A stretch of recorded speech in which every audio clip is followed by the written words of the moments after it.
晚安，我是苏以红，欢迎收看华视晚间新闻。首先祝您平安夜快乐。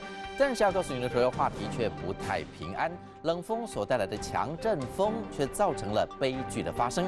在新竹本来就风大，而这次的九降风造成一个工厂本来还在盖顶楼，因为7级的瞬间阵风使得砖墙倒塌，当场压死了2个工人。 工地现场砖块堆得像座小山，楼梯间也散落一地。3名水泥工就是被这些倒下来的砖头压个正着，其中1人头胸变形，当场死亡；另1人送医急救后仍然宣告不治。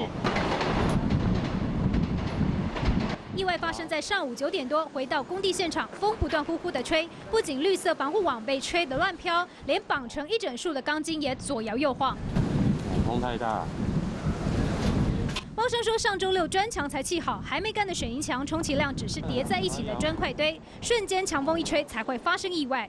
未想讲就大家，未想讲会倒落啊，所以就那搁做另外一道啊，怎么倒落唔知影。而且当初因人是啦，因人咧做内底啊。